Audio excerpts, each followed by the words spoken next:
Mark Twain on Womankind, written and read by James Carroll Jordan. Good evening, ladies and gentlemen. Tonight I will proceed to disgorge a few lies and as much truth as I can pump out without damaging my constitution. Now, I'm not used to getting up operas of this sort, and I do apologize for the lack of an orchestra and the absence of the trombonist, whom I had to fire because he was unwilling to work alone.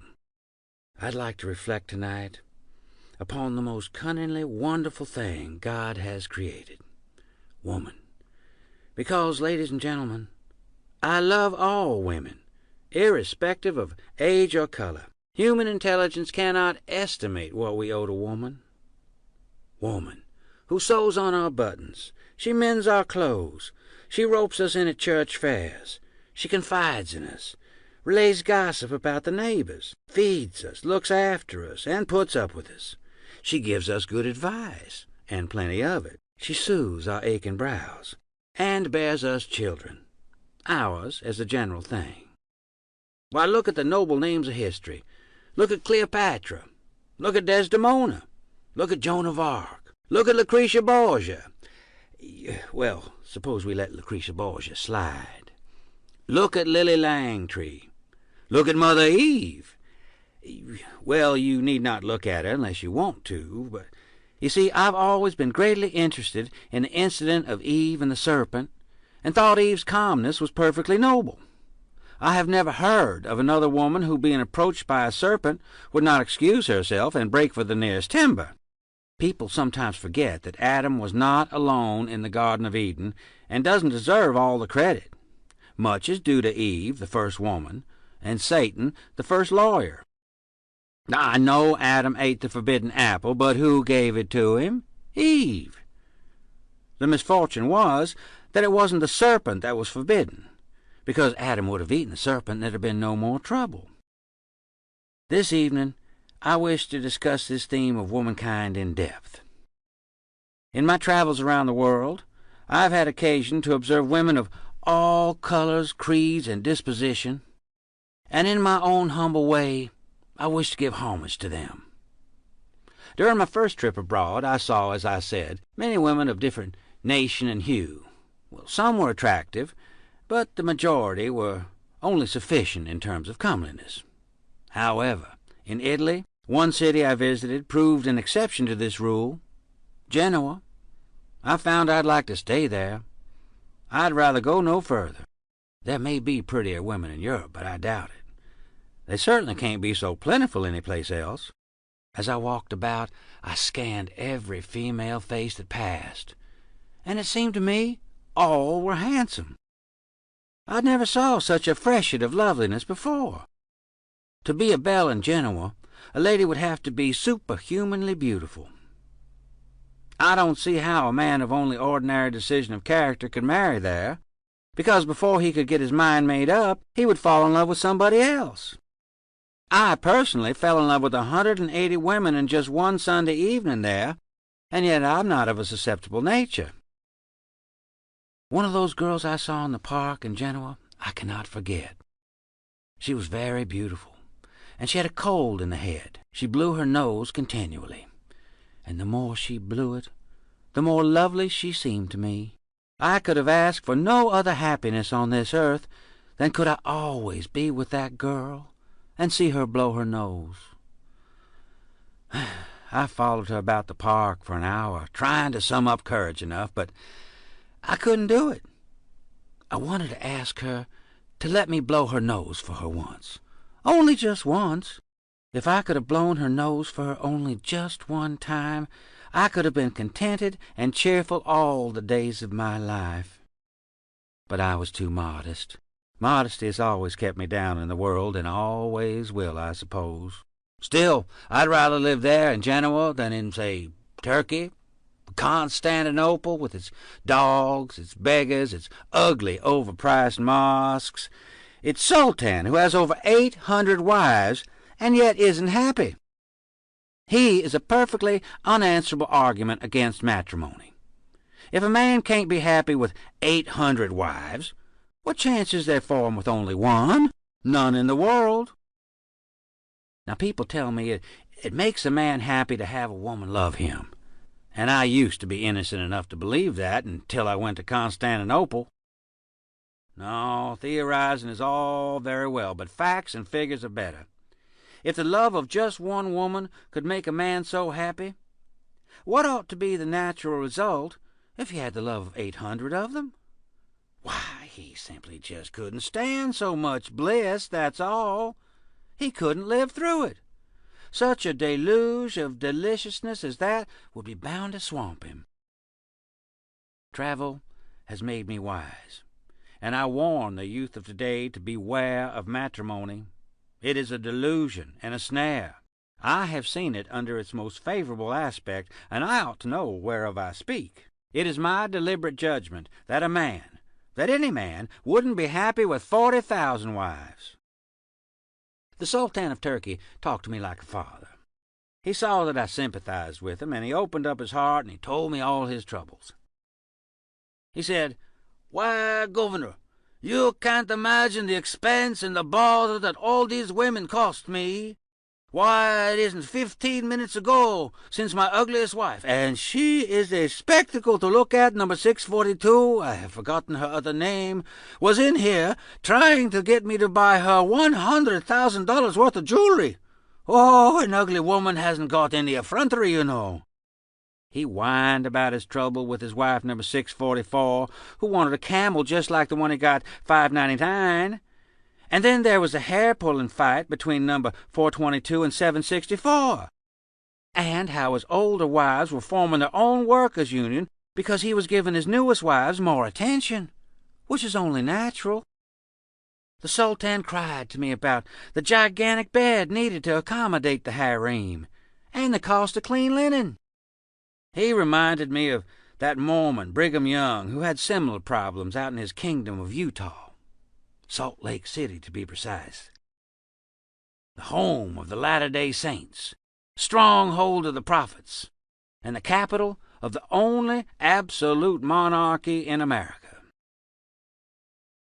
When my brother Orion and I arrived there, we took sanctuary in the Salt Lake house and unpacked our bags. We walked about the streets some after supper and glanced in at the shops and stores, and there was a fascination in surreptitiously staring at every creature we took to be a Mormon. We felt a curiosity to ask every child we met how many mothers it had, and if it could tell them apart, for nothing intrigued us more than the Mormon habit of polygamy. Well, with the gushing self-sufficiency of youth, I was feverish to plunge in headlong and achieve a great reform here, until I saw the Mormon women. Then I was touched. My heart was wiser than my head. It warmed to these poor, ungainly, and pathetically homely creatures. And as I turned to hide the moisture in my eyes, I said, "No, no. The man that marries one of them has done an act of Christian charity which entitles him to the kindly applause of mankind and not their harsh censure. And the man that marries 60 of them has done a deed of open-handed generosity so sublime that the nations should stand uncovered in his presence and worship in silence." Well, having a 3-day stopover in our journey, we decided to relax and make the best of our stay. We found that rumors and wild stories abounded in Salt Lake City. It's such a luscious country for thrilling evening stories, mostly about assassinations and such against intractable Gentiles. Gentiles is a word the Mormons use to describe the rest of the world other than themselves. I cannot easily conceive of anything more cozy than the night in Salt Lake City, which we spent in a Gentile den, smoking pipes, and drinking that Mormon firewater they call Valley Tan, and listening to tales, like how Bill Hickman, a destroying angel, shot drowned and Arnold dead for bringing a suit against him for a debt, and how destroying angel Burton galloped in amongst the pleading and defenseless Morrisites and shot them down, men and women, like so many dogs, and how Porter Rockwell, the biggest, baddest angel of them all, did this and that dreadful thing, and how heedless people often come to Utah and make remarks about Brigham Young or polygamy or some other such sacred matter. And the very next morning such parties are sure to be found lying up some back alley contentedly waiting for the hearse. As I understand it, destroying angels are Latter-day Saints who are set apart by the church to conduct permanent disappearances of obnoxious citizens.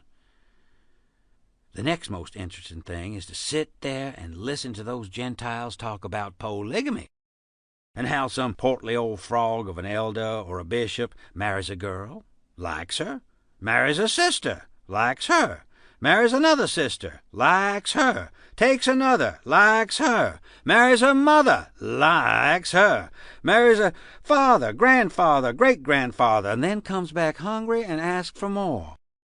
According to one of these Gentile friends of ours, a Mr. Johnson, I believe his name was, Brigham Young's harem contained over 70 wives. See, Brigham Young wasn't as ambitious as my Turkish friend. Some, of course, had grown old and gone out of service, but were comfortably cared for and housed in the hennery, or the lion house, as it's so strangely named. Now, I know this will sound a bit far-fetched, but it's the gospel truth according to my brother Orion, who had an enjoyable breakfast with Mr. Young in the lion house. Orion said that while he and Mr. Young were conversing in private, one of the Mrs. Youngs entered demanding a breast-pin, remarking that Number 6 had gotten one, and she for one did not propose to let this partiality go on without making a satisfactory amount of trouble about it. Mr. Young pointed out that there was a stranger present. Mrs. Young said that if the state of things inside the house are not agreeable to the stranger, then he can find room outside. He gave his promise, and she went. But in a minute or two, another Mrs. Young came in and demanded a breastpin. Mr. Young began a remonstrance, but Mrs. Young cut him short. She said Number 6 had gotten one, Number 11 was promised one, and it was no use for him to try to impose on her. She hoped she knew her rights. He gave his promise, and she went. And presently 3 more Mrs. Youngs entered in a body, and opened on their husband a tempest of tears, abuse, and entreaty. They'd heard all about Number 6, Number 11, Number 14. 3 more breastpins were promised. They had hardly gone when 9 more Mrs. Youngs filed into the presence, and a new tempest burst forth and raged round about the prophet and his guest. 9 breastpins were promised, and the weird sisters filed out. And in came 11 more, weeping and wailing and gnashing their teeth. 11 promised breastpins purchased peace once more. After sighing deeply, the prophet turned to my brother and said, "That is a specimen. You see what a life I lead. A man can't be wise all the time." In a heedless moment I gave my darling Number 6, excuse me for calling her thus, as her other name has escaped me for the moment, a breastpin. You can see how he reminds me of my friend the Sultan. It was only worth $25. That is, apparently that was its whole cost, but its ultimate cost was inevitably bound to be a good deal more. Why, you yourself have seen it climb up to $650, and alas, even that is not the end. For I have wives all over this territory of Utah. I have dozens of wives, whose numbers even I do not know without looking in the family Bible. And mark you, every solitary one of them will hear of this wretched breastpin, and every last one of them will have one or die. Number 6's breastpin will cost me $2,500 before I see the end of it. And these creatures will compare these pins together, and if one is a shade finer than the rest, they will all be thrown back on my hands, and a new lot will have to be ordered to preserve peace in the family. Well, I have to say that the study of polygamy has always been a favorite of mine, and I seem to encounter different forms of it all over the world. Years ago, while working as a roving reporter for a San Francisco newspaper, I traveled to the Sandwich Islands on assignment. There, too, I encountered polygamy, but of a Kanakan kind. See, the native people of the islands are called Kanakas, and a fine and beautiful people they are today, what's left of them. but in former times polygamy was practiced amongst the islanders, with an added Polynesian variation. Not only a plurality of wives was customary, but a plurality of husbands likewise. Some native women of noble rank had as many as 6 husbands. A woman thus supplied did not reside with all her husbands at once, but lived several months with each in turn. An understood sign hung at her door during these months. When the sign was taken down, it meant next. Now, I don't mean to impugn the virtue of the native woman. I leave that chore to others better informed. And as the missionaries found to their surprise, the Kanaka woman is an inveterate churchgoer. Nothing can keep them away. All this ameliorating cultivation forced upon them by the missionaries sent to spread the good news in the Sandwich Islands has at least built up in the native woman a profound respect for chastity in other people. Perhaps that's enough to say on that head. Now, this national sin of the Kanakas will die out when the race does, but perhaps not sooner. They are civilized now, but there are still some old Kanakan souls who recall how Europeans used to taste with onions. You see, a Kanakan will eat anything he can bite. A live fish, scales and all, which must be rather annoying to the fish, but the Kanakans don't mind that. It used to be said that the Kanakans were cannibals, but that's a slander. They didn't eat Captain Cook, and if they did, it was only for fun. Now, at this point in my lecture, in other cities, I usually illustrate cannibalism, but as I'm a stranger here, I don't feel like taking liberties. Still, if anyone in the audience will lend me an infant, I will illustrate the matter. No? What? Well, it's of no consequence. Doesn't matter. I'm not hungry anyway. Well, back when the missionaries first took up their residence in Honolulu, the native women would pay their families frequent, friendly visits day by day, not even clothed in a blush. Man is the only animal that blushes, or needs to. It was found a hard matter to convince the islanders that this was rather indelicate. The missionaries weren't too bothered by the custom, but their wives were. Finally, the missionaries' wives furnished them with long, loose calico robes, and that ended the difficulty. Sort of. The Kanakan women would then troop through the town, stark naked, with their robes folded under their arms, march to the missionaries' houses, and then proceed to dress. The natives soon manifested a strong proclivity for clothing, but it was shortly apparent that they only wanted it for the grandeur. The missionaries' wives imported a quantity of hats and bonnets and other male and female wearing apparel, instituted a general distribution, and begged the people not to come to church naked the next Sunday like they usually did. And they did not. But their national spirit of unselfishness led them to divide up with the neighbors who were not at the distribution, and the next Sabbath the poor preachers could hardly keep countenance before the vast congregation. In the midst of the reading of a hymn, a brown, stately dame would sweep up the aisles with a world of airs, with nothing in the world on but a stovepipe hat and a pair of cheap gloves. Another dame would follow, tricked out in a man's shirt and nothing else. Another would enter in a flourish, with simply the sleeves of a bright calico dress tied around her waist, and the rest of the garment dragging behind like a peacock's tail off duty. A stately buck Kanaka would stalk in with a woman's bonnet on, wrong side before, only this and nothing more. Well, they gazed at each other with happy admiration, and it was plain to see that the young girls were taking note of what each other had on as naturally as if they had lived in a land of Bibles and knew what churches were made for.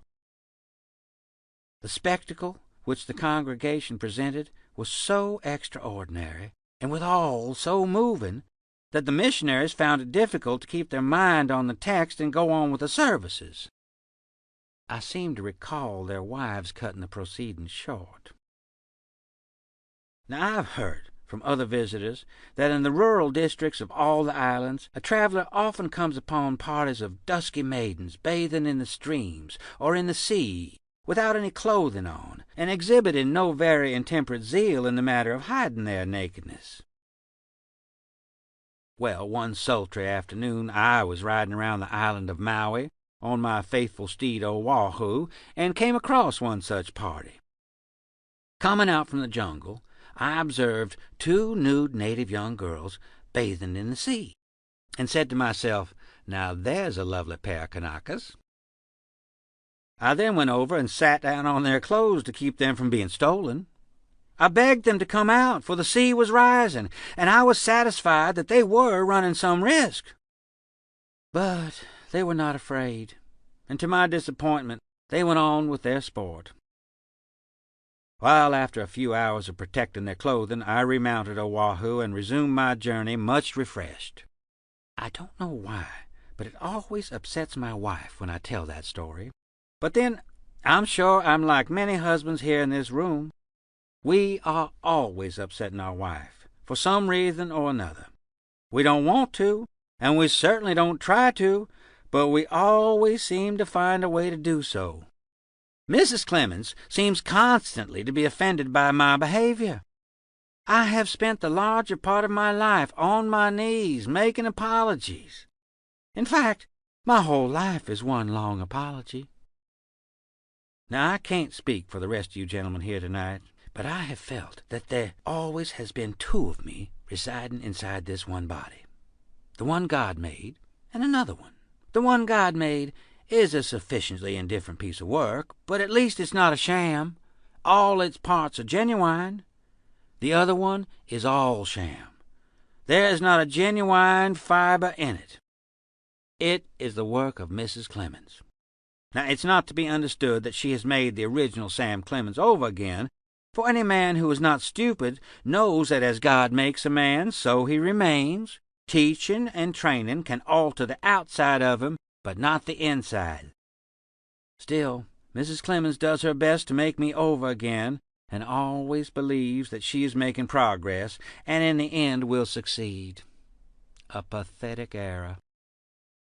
My wife, Livy, has put an entirely new outside on me, a shiny new outside, and fine to consider, and this exterior Samuel Clemens is the only one the world knows.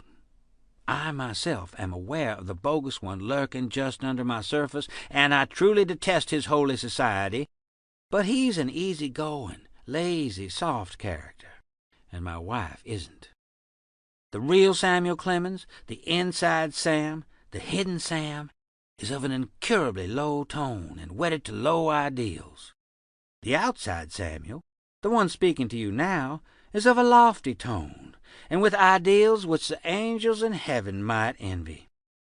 The real Samuel has a native affection for all vulgarities, but I, of course, don't. Thanks once more to my wife. But because of the conflict raging inside me between my 2 personalities, I find myself constantly susceptible to embarrassment.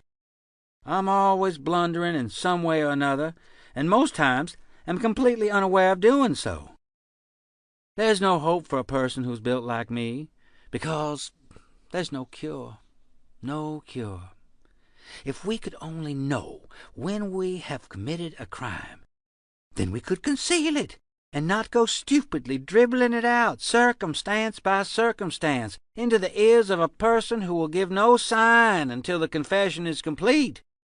And then the sudden damnation drops on a body like the released pile driver, and we find ourselves in the earth, down to the chin, all when we suppose we were merely being entertaining. Of course, our wives know better in these matters, and fortunately for us, are never reticent about telling us so.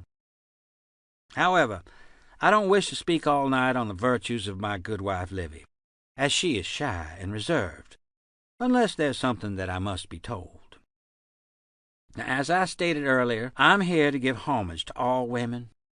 Well, almost all of them, so I mustn't hang around on one story too long. In contrast to my lovely wife Livy and the wonderfully angelic women of Genoa, I found the women of Paris to be of a different sort. There they are romantically called grisettes. This is another romantic fraud. They are not angelic.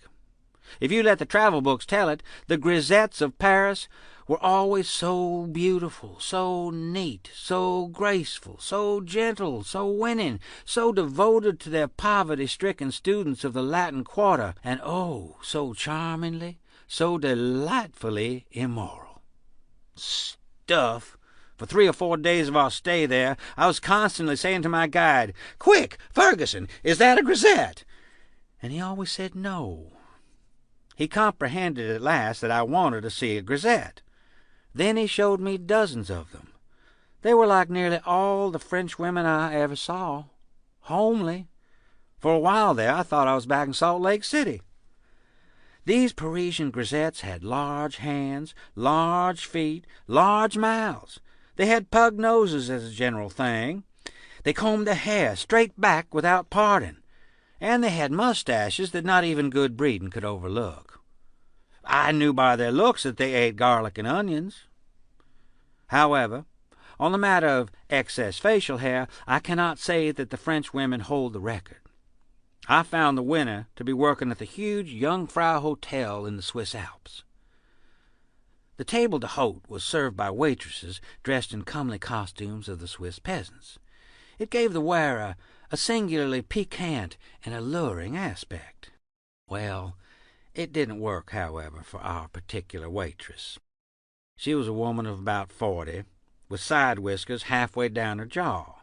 They were 2 fingers broad, dark in color, pretty thick, and the hairs were an inch long. Now, one sees many women on the continent with quite conspicuous mustaches, but this was the only woman I saw who had reached the dignity of whiskers.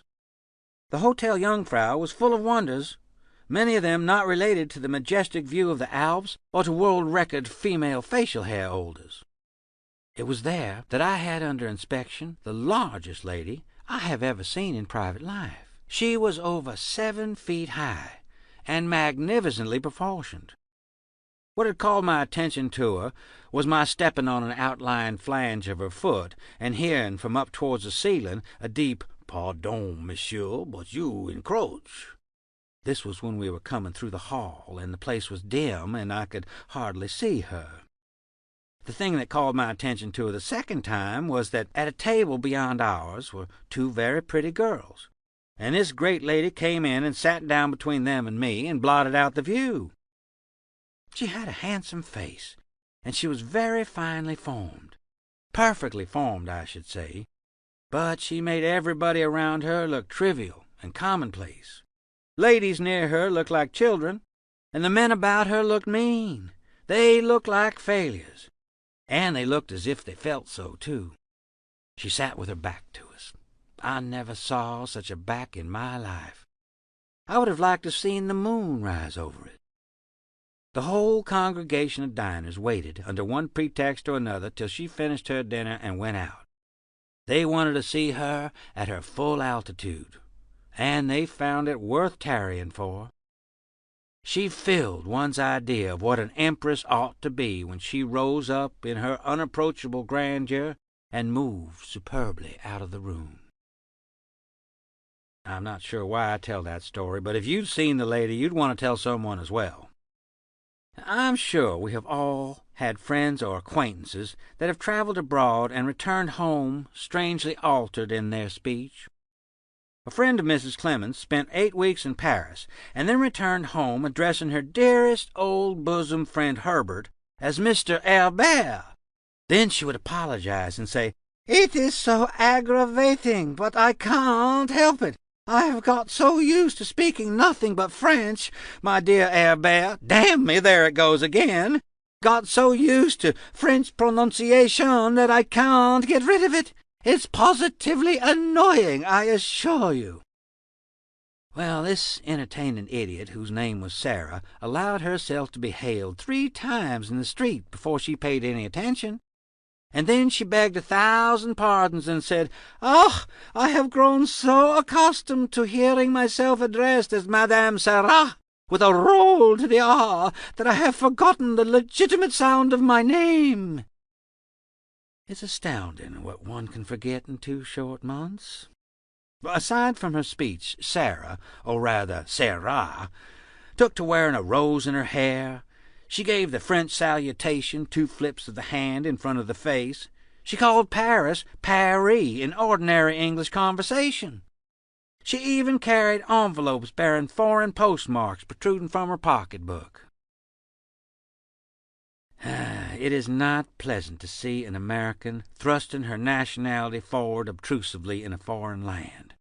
But oh, it is pitiable to see her making of herself a thing that is neither male nor female, neither fish, flesh, nor fowl, but a poor, miserable, hermaphrodite Frenchwoman. As I stated, Americans abroad should try to refrain from making a spectacle of themselves, but sometimes, when they do, and one sees no meanness about them, it's kinder to support our fellow-traveling expatriates than to chastise them, especially when they're pretty young girls. One evening after dinner, in the grand lounge of a hotel we were staying in, we wandered with the other guests into the great blank drawing-room, which is the chief feature of all continental summer hotels. There was a small piano in this room, a clattery, wheezy, asthmatic thing, certainly the very worst miscarriage in the way of a piano that the world has ever seen. In turn, 5 or 6 dejected and homesick ladies approached it doubtingly, gave it a single inquiring thump, and retired with the lockjaw.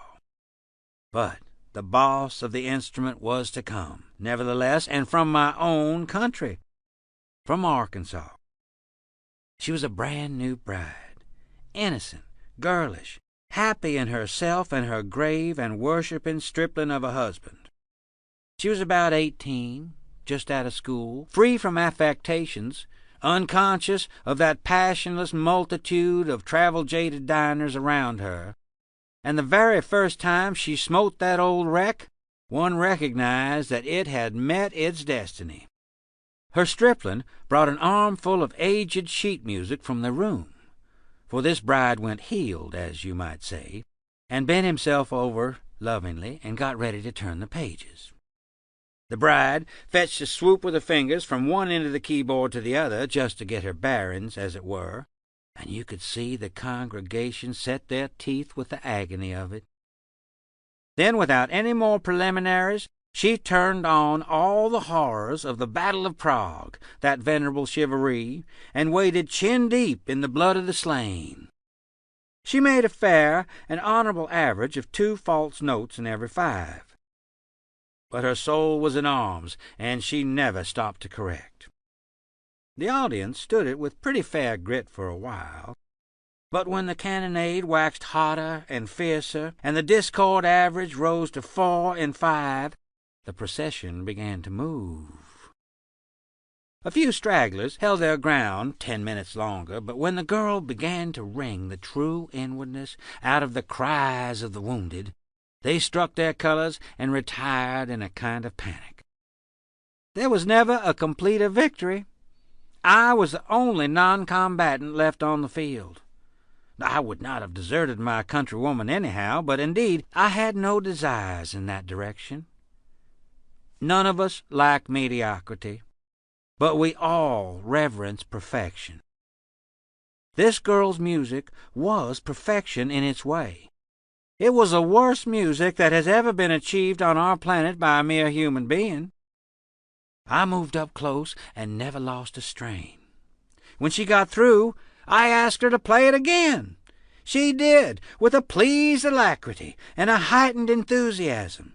She made it all discords this time. She got an amount of anguish into the cries of the wounded that shed a new light on human suffering. She was on the war-path all evening.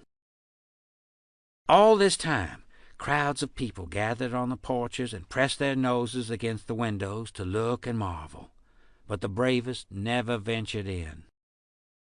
The bride went off satisfied and happy with her young fellow when her appetite was finally gorged, and the tourists swarmed in again.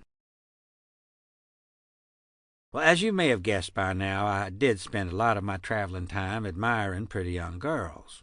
After all, I was a young bachelor then, and inquisitive of life. Although on occasion my curiosity has landed me in trouble.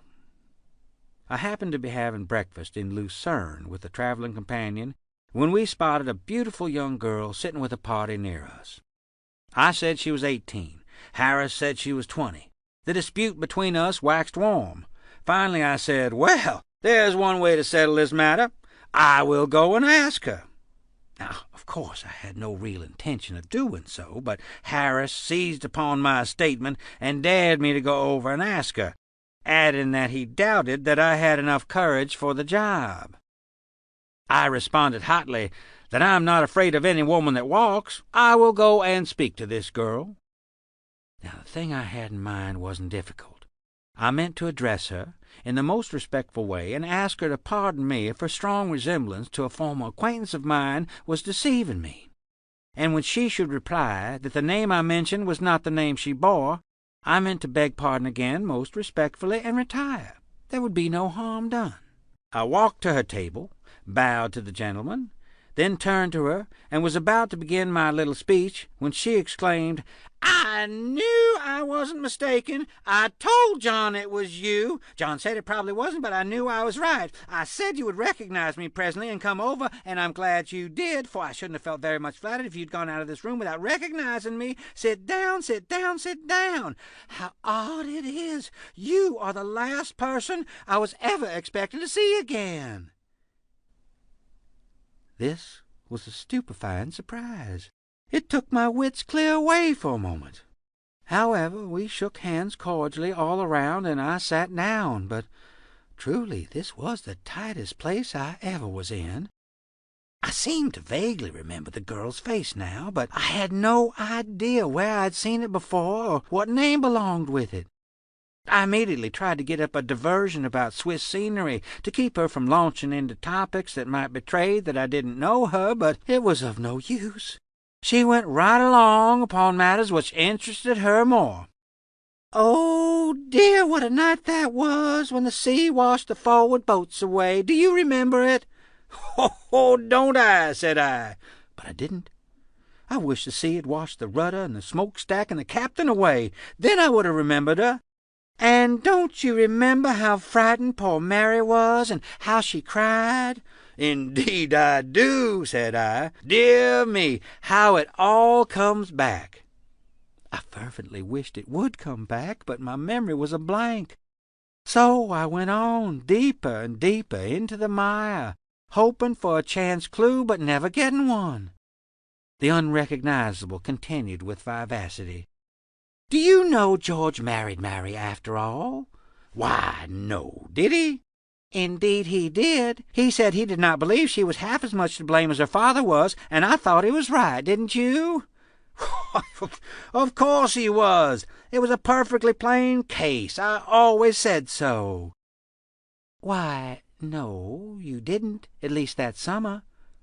Oh, no, not that summer. No, you are perfectly right about that. It was the following winter that I said it." "Well, as it turned out, Mary was not the least to blame. It was all her father's fault, and old Darley's." Well, it was necessary for me to say something, so I said, "Well, I always regarded Darley as a troublesome old thing." "So he was, but then they always had a great affection for him, although he had so many eccentricities. You remember when the weather was the least cold, he would try to come into the house?" I was rather afraid to proceed. Evidently Darley wasn't a man. He must be some other kind of animal, possibly a dog, maybe an elephant. However, tails are common to all animals, so I ventured to say, "And what a tail he had!"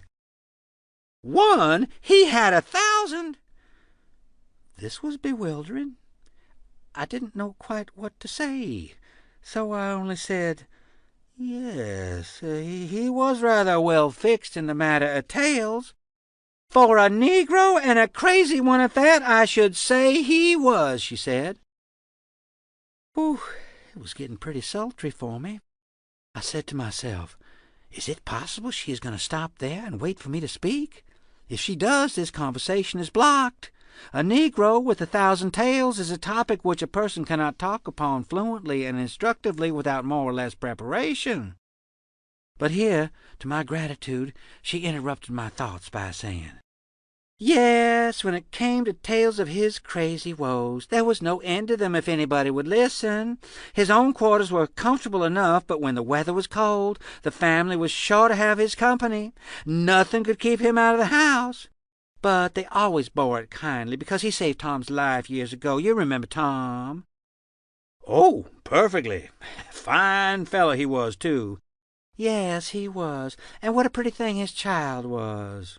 "Oh, you may well say that. I never saw a prettier child."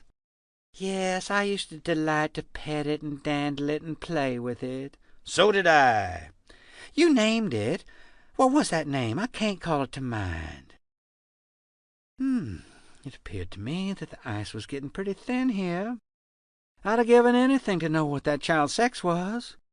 However, I had the good luck to think of a name that would fit either sex, so I brought it out.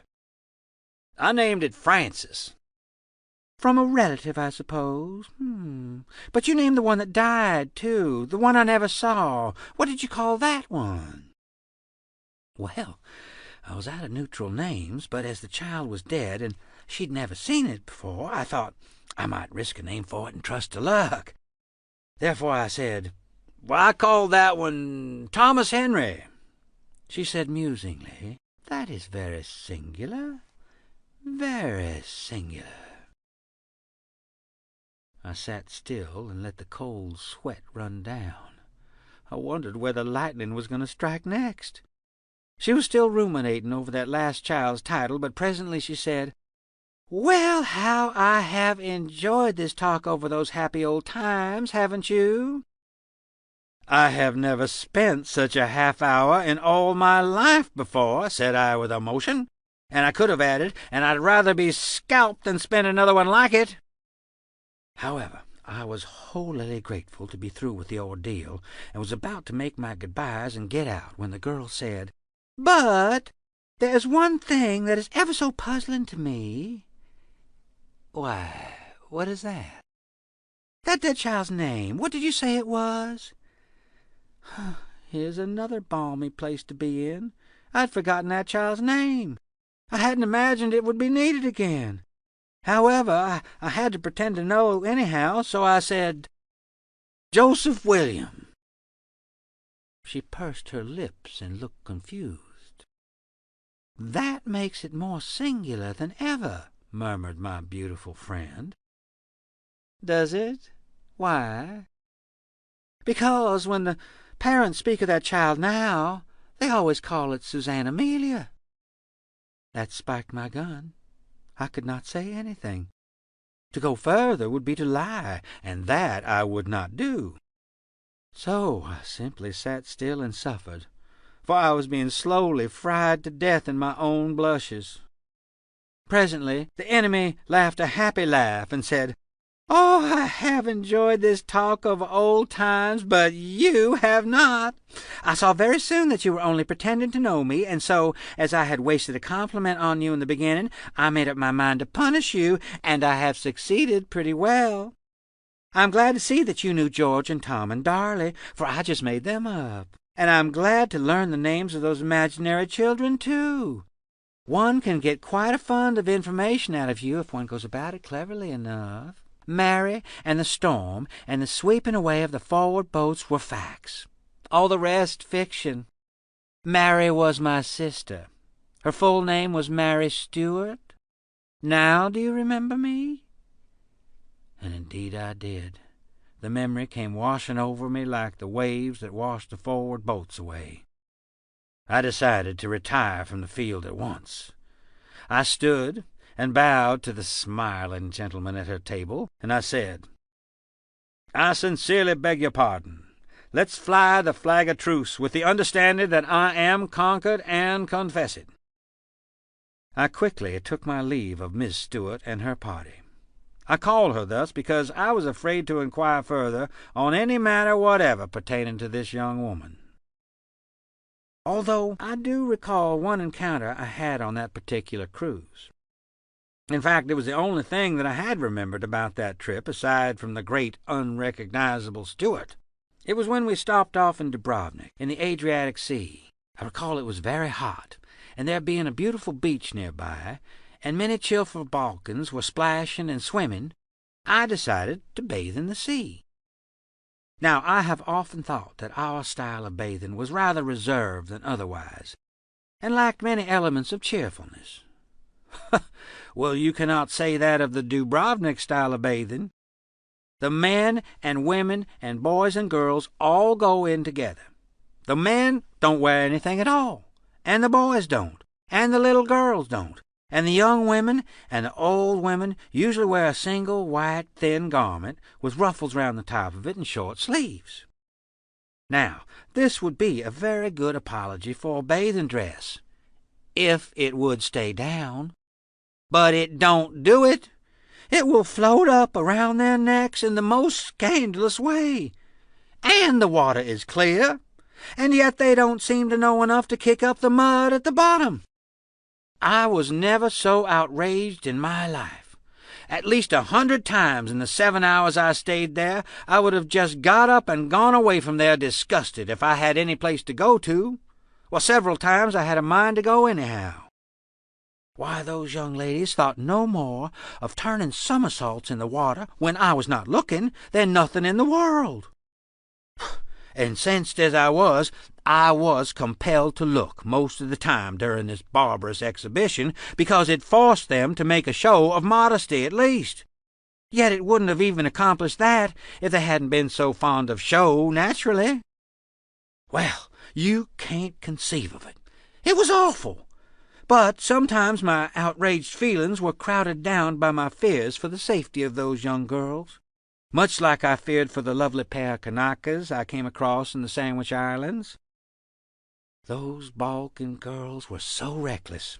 One splendid young woman went in with nothing on but a shawl, and she kept it wrapped around her so that I was afraid all the time that she would tangle her feet in its long fringes and drown herself.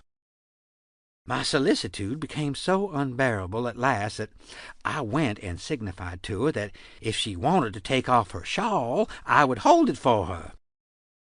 But she only kicked up her heels and dived out of sight. I just took her to be one of your high-flyer, mock-modest kind and left her to her fate. But she was the handsomest girl in the party, and it was a pity to see her endangering her life in that way.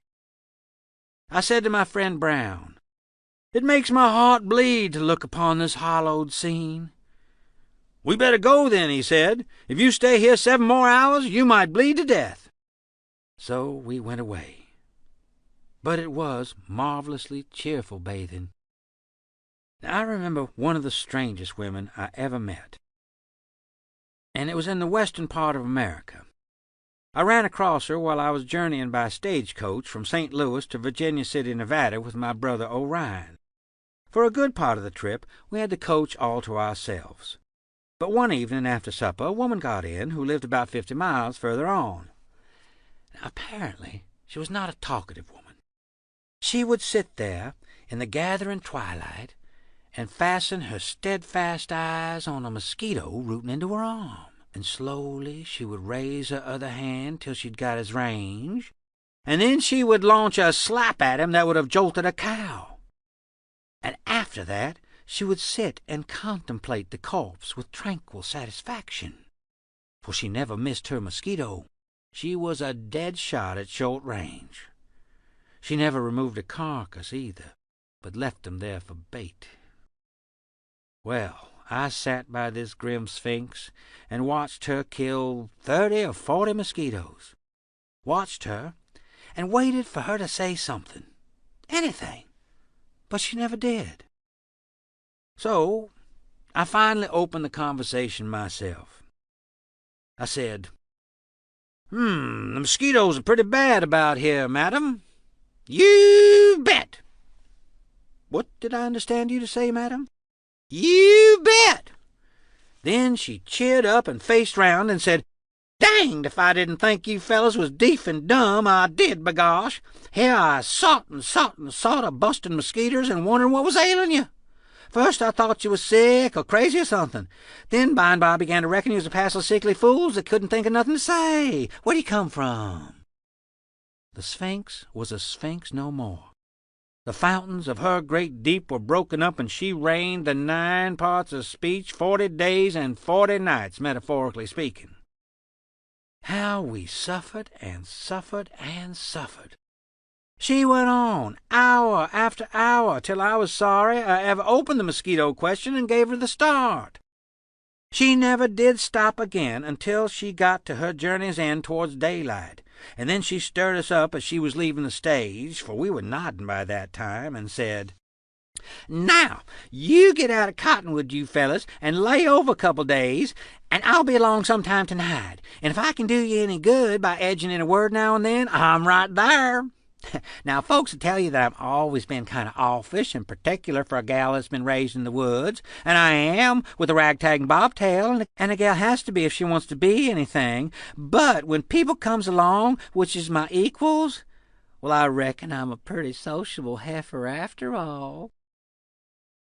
We resolved not to lay by at Cottonwood. Then, of course, there was Maria Whittaker. Now, she was an odd one.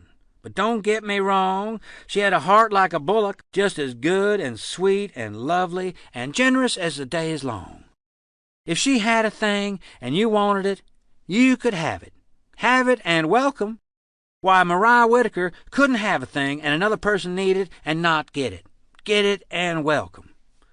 She had a glass eye, and she used to lend it to Flora Ann Baxter that hadn't any to receive company with.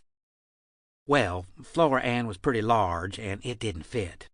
It was a number 7, and she was excavated for a number 14, and so that eye wouldn't lay still. Every time she winked, it would turn over. But it was a beautiful eye, and set her off admirable, because it was a lovely pale blue on the front side, the side you look out of, and it was gilded on the back side. It didn't match the other eye, which was one of them browny, yellery eyes, all tranquil and quiet. You know the way them kind of eyes are. But that didn't matter. They worked together all right and plenty picturesque. When Flora Ann winked, that blue and gilt eye would whirl over, and the other one would stand still like a spyglass. And as soon as she began to get excited, that handmade eye would give a whirl, and then go a-whirling and a-whirling, faster and faster, first flashing blue, then yeller, then blue, then yeller, and when it got to whizzing and flashing like that, the oldest man in the world couldn't keep up with that side of her face. Flora Ann Baxter married a missionary, and they went off carrying the good news to the cannibals out in one of them way-off islands round the world in the middle of the ocean summers. And they ate her. Ate him, too. Boiled him, which was irregular. You see, it wasn't the custom to eat the missionary, but only the family. They explained to relations that had come down to bring their things away that they'd tried missionaries every which way and never could get any good out of 'em, and so they tried boiling 'em as an experiment. Well, it annoyed his relations to find out that that man's life was fooled away on an experiment. According to the savages, he wasn't much good boiled either. They did say they was sorry and apologized, said it shouldn't happen again, said it was an accident. Accident. Now that's foolishness. There ain't no such thing as accidents. Providence don't fire no blank cartridges, boys. That there missionary substance, unbeknownst to himself, actually converted every last one of them heathens that took a chance at the barbecue. Nothing ever fetched 'em but that. Now, one of the oddest things I've ever heard a woman doing was frankly hard to believe. It was a Mrs. Jessica Bingle, I think her name was. Well, one day, her husband Clive Bingle was a-meditating and a-dreaming around in the carpet factory. And all of a sudden, the machinery made a snatch at him. And the first thing you know, he was a-meandering all over that factory, from the garret to the cellar and everywhere, at such an amazing gait that, why, you couldn't even see him. You could only hear him whiz when he went by. Well, you know a person can't go through an experience like that and arrive back home the way he was when he went. No, poor Bingle got wove up into 39 yards of 3-ply carpeting. The widow, Jessica, was sorry. She was uncommon sorry, and she loved him and done the best she could for him under the circumstances, which was unusual. She took the whole piece, 39 yards, and she wanted to give him a proper and honorable burial, but she couldn't bear to roll him up. So she took him and spread him out full length and said she wouldn't have it any other way. She tried to buy a tunnel, but there weren't any available, so she boxed him up in a beautiful box and stood it on the hill on a pedestal 21 foot high, and so it was a monument and a grave together, and economical. 60 foot high. You could see it from everywhere, and she painted on it, "To the loving memory of Millington Clive Bengal. Go thou and do likewise." I have always found it fascinating, trying to second-guess a woman. And as a happily married man, I of course shall keep trying to do so. But I really don't hold out much hope for success. From my experience, women are the most wonderful puzzle man has ever had to face. Immensely attractive, totally mysterious, and completely unpredictable, women have and always will maintain the upper hand in the game of life played out between man and woman. And I wouldn't have it any other way. Although sometimes when the going gets rough in the roulette wheel of marriage, I often recall my old daddy's advice. He said to me, "Samuel, some day some little flippy-tail gal is going to come along and make you think she is the only thing in the world.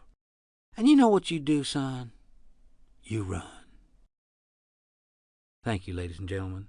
You have been a wonderful audience, and I thank you from the bottom of my heart for putting up with me. Good night.